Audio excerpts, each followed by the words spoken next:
Bem, muitos pacientes chegam para mim relatando que tem lordose, que tem cifose e que esse é um grande problema desse paciente. Mas esses termos estão corretos? Bem, meu nome é Dante Bernardi Jubilei, sou ortopedista e traumatologista e especialista em coluna e vou falar um pouco mais sobre cifose e lordose. Bem, a cifose, na coluna torácica é uma curva normal.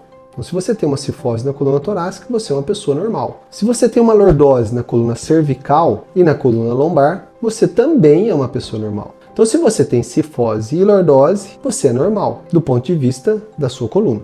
No processo de desenvolvimento intrauterino, nós temos uma cifose total, tanto na coluna cervical quanto na lombar. Conforme vamos crescendo, por volta de mais ou menos uns 6 meses de idade, a necessidade do bebê de ter que olhar a linha do horizonte, de bruços, ter que levantar o pescoço, faz com que ele forme inicialmente a lordose cervical.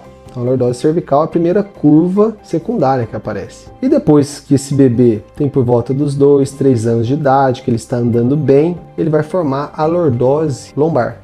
E todas essas curvas, tanto a lordose cervical, a cifose torácica, a lordose lombar, elas são equivalentes, entendeu? Então, o paciente vai estar bem equilibrado com essas curvas. Então é normal se falar que tem cifose e lordose. Isso é normal. Não precisa mais chegar para o médico e falar que você tem uma lordose e uma cifose. Ele vai achar, dentro dele está achando um pouco de graça sobre isso.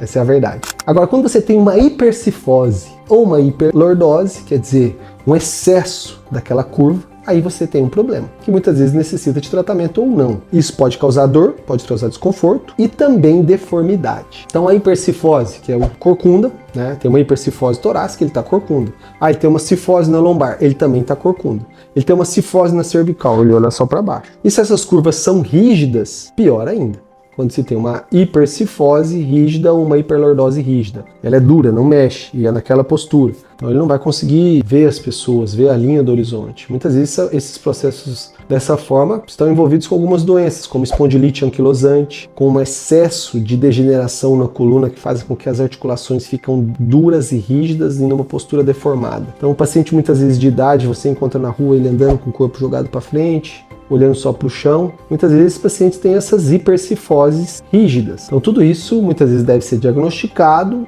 e tratado de acordo com o tamanho da deformidade ou a quantidade de desconforto e dor ou rigidez que isso traz. Então essa é a dica. A cifose e a lordose é normal, mas a hipercifose e a hiperlordose é anormal e deve ser avaliada por um especialista para ser diagnosticado o problema de forma correta e a partir do diagnóstico ser escolhido o tratamento para esse paciente, seja ele fisioterápico, seja ele com medicação, seja ele apenas com relaxantes musculares ou mesmo com terapias combinadas ou até mesmo o tratamento cirúrgico para esses pacientes. Bem, esse é o que eu gostaria de falar para vocês hoje. Muito obrigado. Tchau, tchau.